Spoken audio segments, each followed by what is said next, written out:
supporters at the Ellipse to go fight like hell at 12:50, around the time that the first wave of rioters first breached barricades defending the Capitol. Secret Service documents we recently received give a timeline of precisely what the White House knew and when. At 1:19, the President's Emergency Operations Center sent an email to Secret Service, national security, and military advisors to the President and Vice President, informing them that, quote, hundreds of Trump supporters stormed through metal barricades at the back of the Capitol building about 1 p.m. Wednesday, running past security guards and breaking fences. When the President returned to the White House around 1:20, he entered the Oval Office and was told right then about the onset of violence at the Capitol.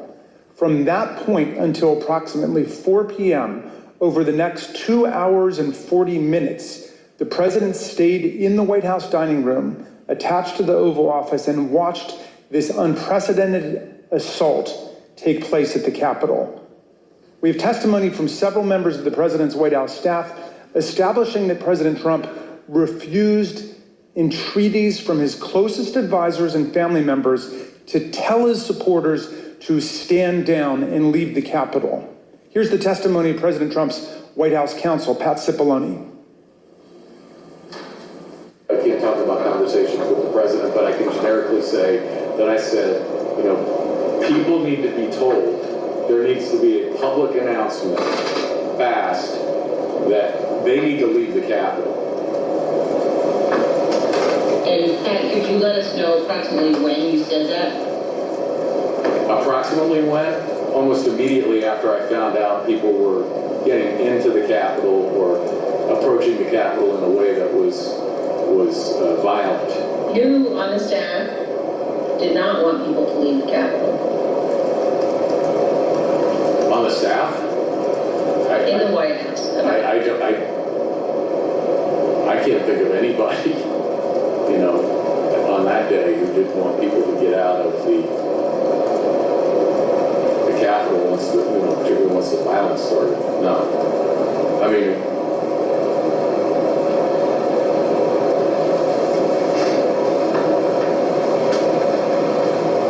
what about the President? Yeah.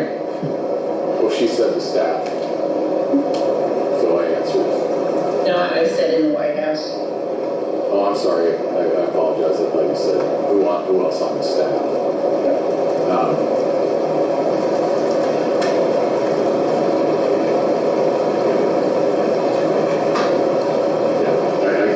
I can't reveal communications, but obviously I think,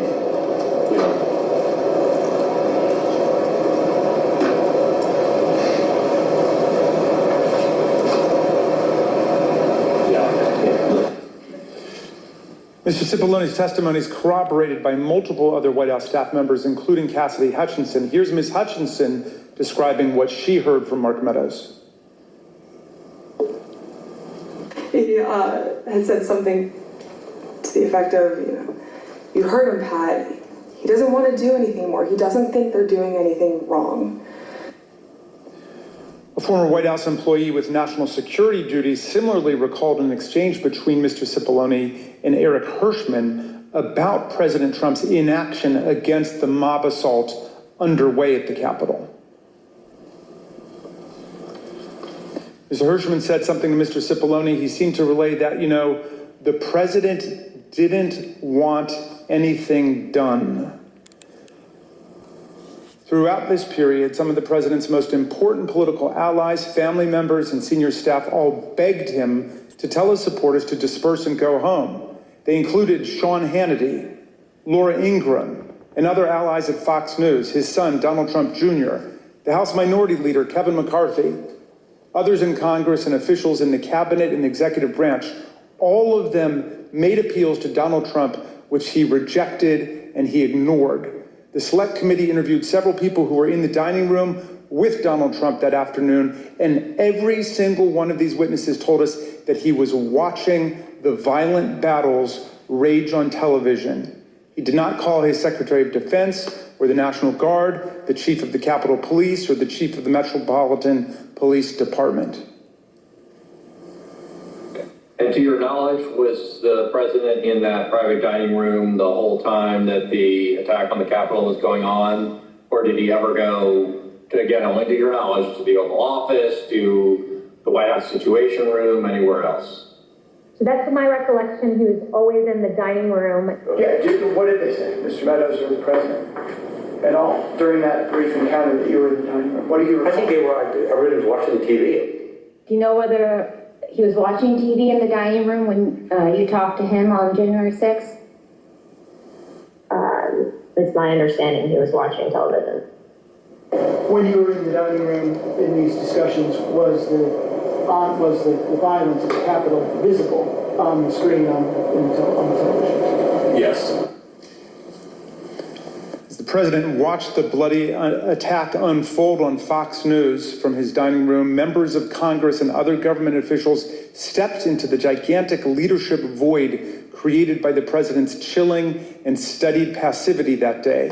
What you're about to see is previously unseen footage of congressional leaders, both Republicans and Democrats, as they were taken to a secure location during the riot. You'll see how everyone involved was working actively to stop the violence, to get federal law enforcement deployed to the scene, to put down the violence and secure the Capitol complex. Not just Democrats like Speaker Nancy Pelosi and House Majority Leader Steny Hoyer, but Republicans like Vice President Pence, Senate Majority Leader Mitch McConnell, Majority Whip John Thune, and countless other appointees across the administration. All of them did what President Trump was not doing, what he simply refused to do. Take a listen.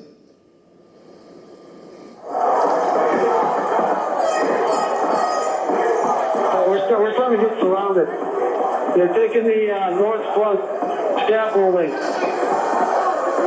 Unless we get more munitions, we're not going to be able to hold. The door has been breached, and people are gaining access into the Capitol.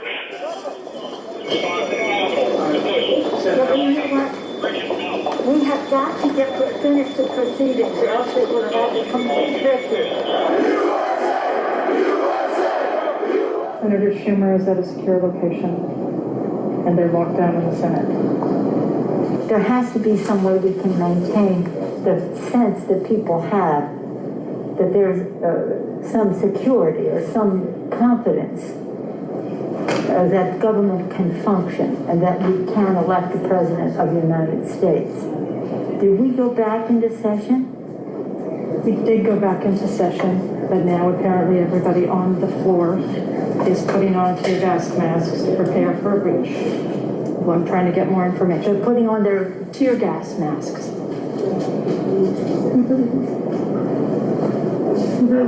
I can't. We need an area for the House members. They're all walking over now through the tunnels.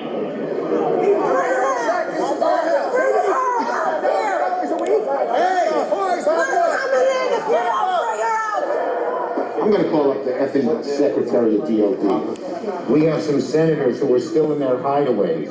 They need massive personnel now. Can you get the Maryland National Guard to come too? I have something to say, Mr. Secretary. Well, I'm going to call the mayor of Washington, D.C. right now and see what other outreach she has to other police departments, as Leader Hoyer has mentioned.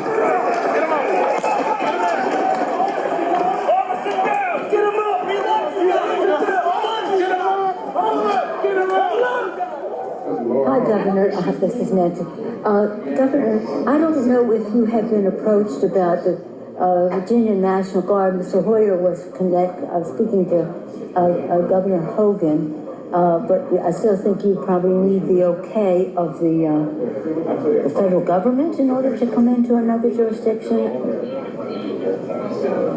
Thank you. Secretary of the Army. Oh my gosh. They're just breaking windows. They're doing all kinds of, it's really, that they said somebody was shot. It's just horrendous, and all at the instigation of the President of the United States. Okay, thank you, Governor. I appreciate what you're doing, and if you don't mind, I'd like to stay in touch. Thank you. Okay. Thank you. Bye-bye. Virginia Guard has been called in. You know, I'm just talking to Governor Northam, and what he said is they sent 200 state police and a unit of the National Guard. They're breaking windows and going in, obviously ransacking our offices and all the rest of that. That's nothing. The concern we have about personal safety is, it just transcends everything. But the fact is, on any given day, they're breaking the law in many different ways. And quite frankly, much of it at the instigation of the President of the United States.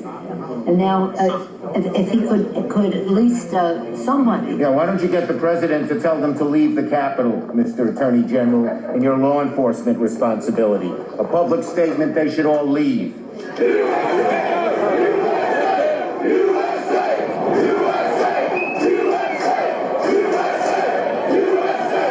This cannot be just we're waiting for so-and-so. We need them there now, whoever you got.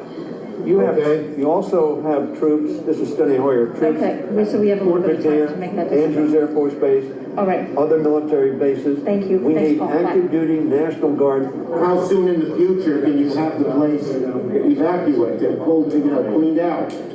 I don't want to speak for the leadership that's going to be responsible for executing the operation, so I'm not going to say that because they're on the ground and they're the Well, just pretend for a moment it was the Pentagon or the White House or some other entity that was under siege. And let me say, you can logistically get people there as you make the plan.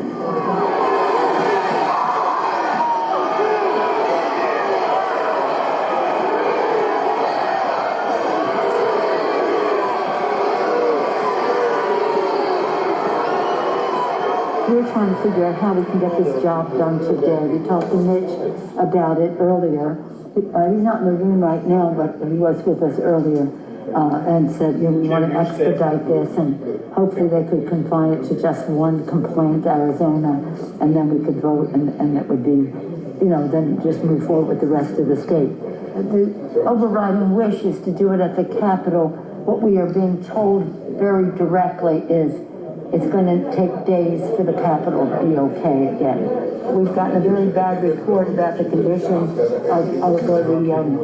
House floor with defecation and all that kind of thing as well. I don't think that that's hard to clean up, but I do think it is more from a security standpoint of making sure that everybody is out of the building, and how long will that take?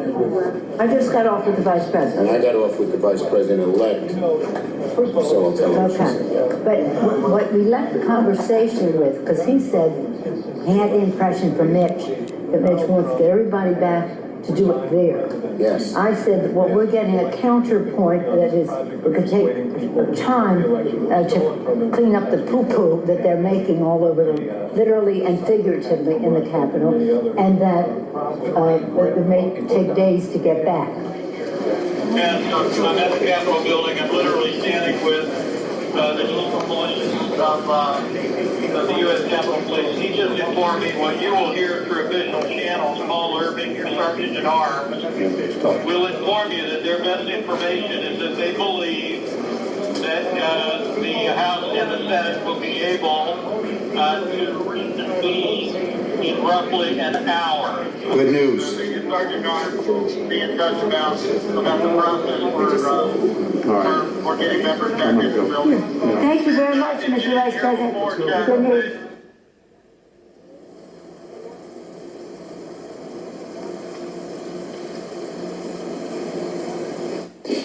In this video, you just saw Senator Chuck Schumer urging Acting Attorney General Jeff Rosen to get President Trump to call off the rioters. Of course, Acting AG Rosen did take action to defend the government, as did many other officials, but congressional leadership recognized on a bipartisan basis that President Trump was the only person who could get the mob to end its violent siege of the Congress, leave the Capitol, and go home. Here's Senator McConnell speaking after January 6th about how President Trump abandoned his duties and failed to do his job. It was obvious that only President Trump could end this. He was the only one who could. Former aides publicly begged him to do so. Loyal allies frantically called the administration. The president did not act swiftly. He did not do his job. He didn't take steps so federal law could be faithfully executed and order restored. No. In the midst of this violent chaos, Kevin McCarthy implored Donald Trump to tell his supporters in the mob to leave the Capitol. And when that didn't work, McCarthy called Trump's adult children to try to get them to intercede with Trump to call off the insurrectionary violence. In our prior hearings, we showed you a description of what McCarthy told Republican Congressman Jamie Herrera Butler about his conversation with Trump during the violence. Another witness, Mick Mulvaney, President Trump's former chief of staff, has also come forward and corroborated her shocking account. You know, I asked Kevin McCarthy, who's the Republican leader, about this, and he said he called Donald Trump. He finally got through to Donald Trump, and he said, you have got to get on TV, you've got to get on Twitter, you've got to call these people off. You know what the president said to him? This is as it's happening. He said, well, Kevin, these aren't my people. You know, these are Antifa.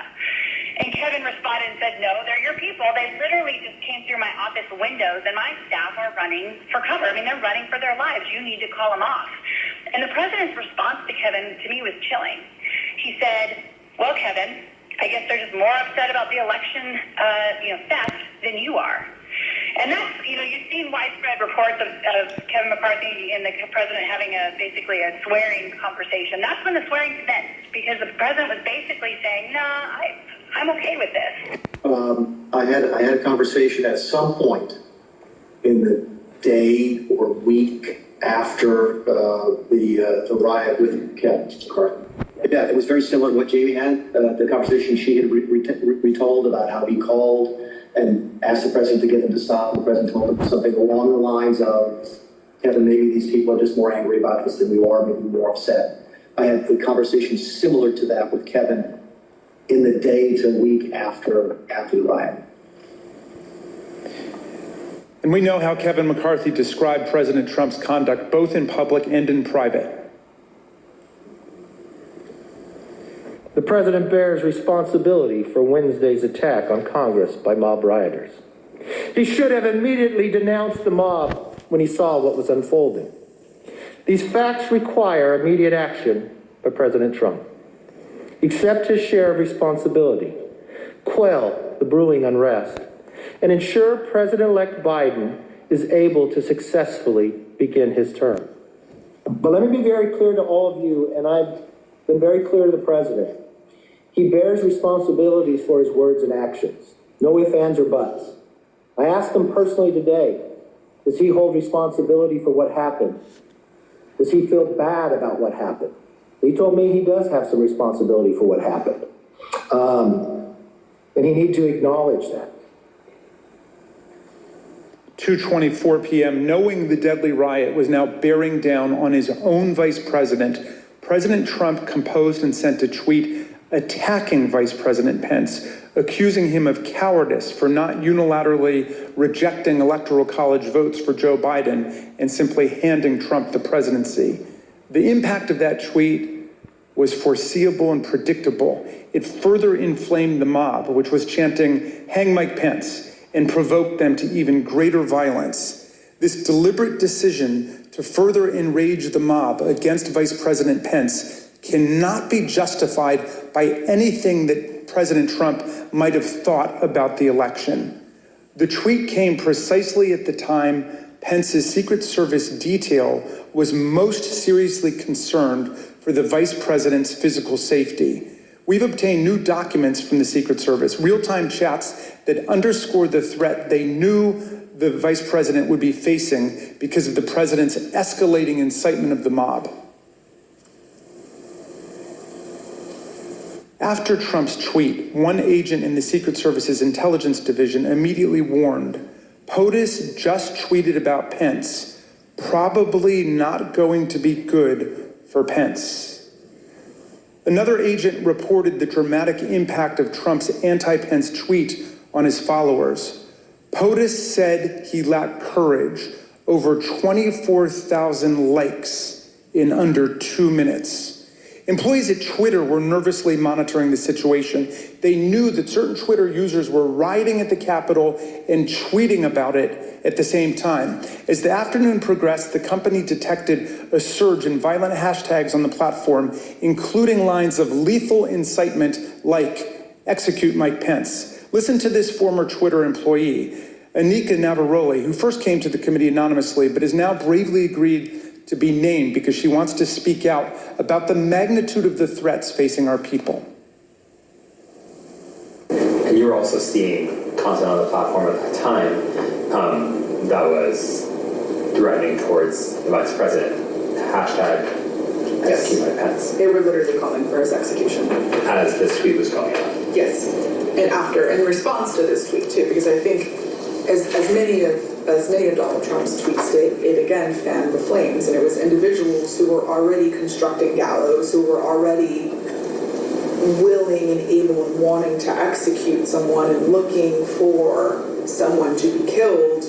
Now the individual who has called upon them to begin this coup is now pointing the finger at another individual while they're ready to do this. Here's a small sample of the reactions that President Trump's "fan the flames" tweet provoked among Capitol rioters in real time. What percentage of the crowd has gone to the Capitol? 100%. It is spread like wildfire that Pence has betrayed us and everybody's marching on the Capitol, all 1 million of us. It's insane.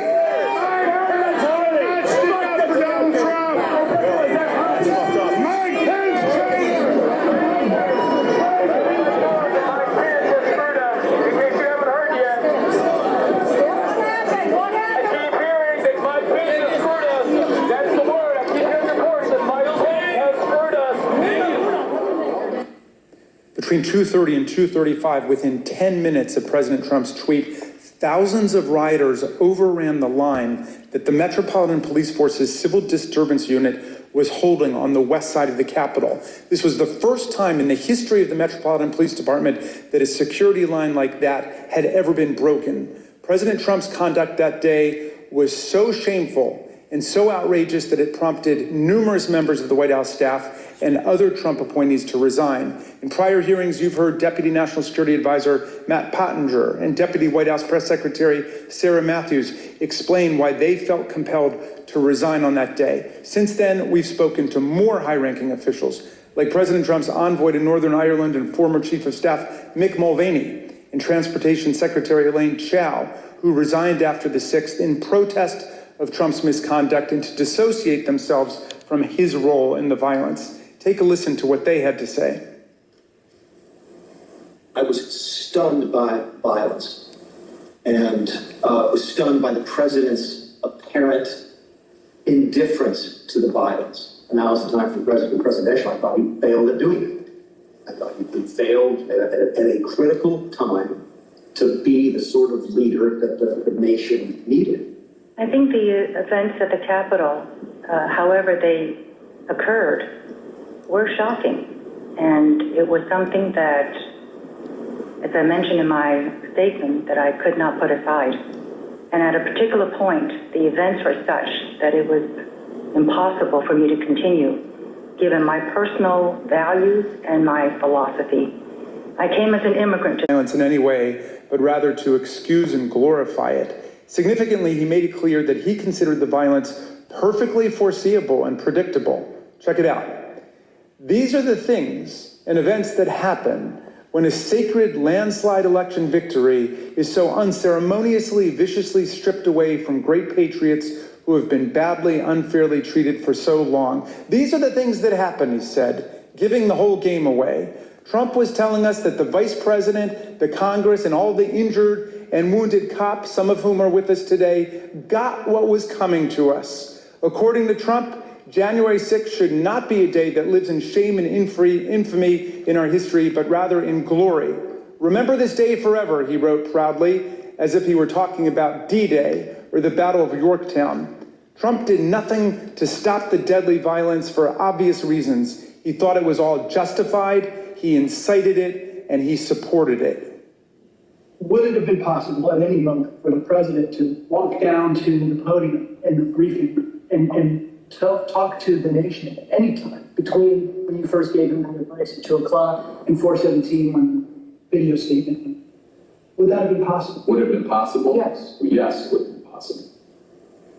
The president had wanted to make a statement and address the American people. He could have been on camera almost instantly. And conversely, the White House press corps has offices that are located directly behind the briefing room. And so if he had wanted to make an address from the Oval Office, we could have assembled the White House press corps probably in a matter of minutes to get them into the Oval for him to do an on-camera address. Mr. Chairman, nothing in law or fact could justify the president's failure to act.